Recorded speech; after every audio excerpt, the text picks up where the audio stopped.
Can I learn English alone?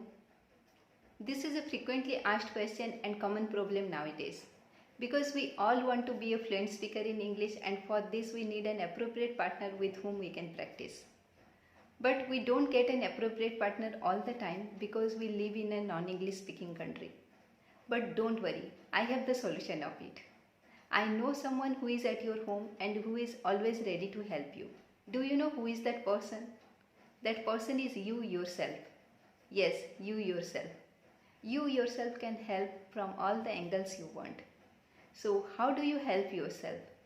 Let's learn about it in this video. If you want to help yourself learn English, then you have to follow few steps. The first step is focus on your communication skill. What you have to do in this step, you have to start speaking without thinking about your grammar skill, your vocabulary, or your pronunciation, or any other thing. You have to start speaking, and whenever you start speaking, you record everything in an audio or in a video. And after recording, you just you don't need to publish it or you don't need to show it to others. You need to find out your mistakes, that where you are lagging behind. Whether you are lagging behind in your grammar part, in your pronunciation part, in vocabulary part, or in other part. So you need to just analyze it and try to work on it. And the second thing is that you have to work on your gesture, your facial expression, and your body language. If all these things don't support you, then you seem to be very inconfident and uncomfortable. So you have to work on it too. Suppose someone asks you that, how are you doing? Yeah, I am doing well. If you say like this or if you reply like this, then you seem to be very uncomfortable, right? And it seems like that someone is forcing you to say this. But if you say like this or reply like this, that, yeah, I am doing great, how about you?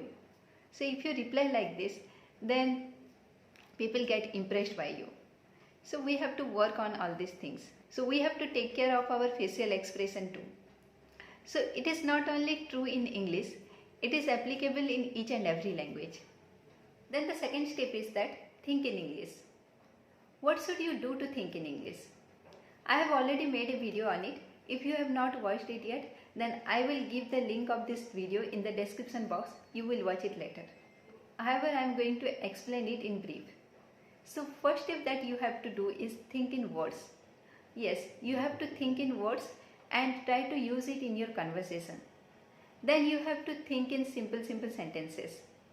First try to frame simple sentences, then jump to complex one. Then think in conversation. You have to consider yourself as a different person and ask different questions to yourself and try to give the answer of it. In this way you have to practice this step. Then the next step is that whenever you watch anything, any video or listen anything, then try to watch that thing without subtitle. Actually what happened when we watch something with subtitle, that time our mind gets distracted and try to find out the meaning of it. So in this way we can't focus on the content or the topic of it. So try to first finish that video and try to understand the topic first.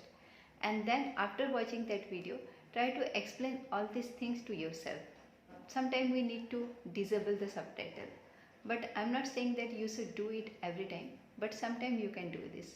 The third step is that don't translate everything. I have observed many people that they always try to translate each and every words from their native language to English. So you shouldn't do this. Suppose I want to say that here you go or there you go. When we offer something to someone, we use this structure, right? But when you try to translate this sentence into Hindi, then the meaning will completely change. Here or there means yahan ya fir wahan. You means tum or go means jao. Tum yahan jao ya fir tum wahan jao. So if you think like this, then it doesn't make any sense, right? So you shouldn't translate each and every words from our native language to English, because the grammar rule in our native language is completely different from English. Then the next step is that use the technology. Earlier days people couldn't use the technology in the same way we are using it right now. We are lucky enough to get everything so easily. We have our own internet connection and we have our own mobile too.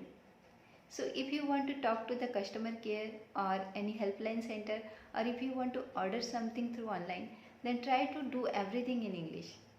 Or if you want to WhatsApp someone, or after watching any video in YouTube, if you want to give the feedback of it, then try to write it down everything in English. So in this way you can use the technology. And the last step is that you should know your level. Actually there are 3 different levels. One is beginner level, the second one is intermediate, and the last one is advanced level. If you are in a beginner level, then you should try your best to reach to the intermediate level. And if you are in an intermediate level, then you should try your best to reach to the advanced level. So for this, you should know your level first. But in this journey, one important thing is that you shouldn't compare yourself with others, because we all are different from each other. And the more you compare yourself with others, the more you get demotivated. So you should always try to compare yourself with your past. And when you find that you are gradually improving day by day, then it really motivates you and it really inspires you. So yeah, these are the different steps, and I'm pretty much sure that if you follow all these steps religiously and seriously, then you will be a fluent speaker and you don't need any partner in future. So that's all about today's video. I hope this video will be helpful for you and you must have enjoyed watching this video. So see you in our next video with a new topic. Till then, bye. Take care.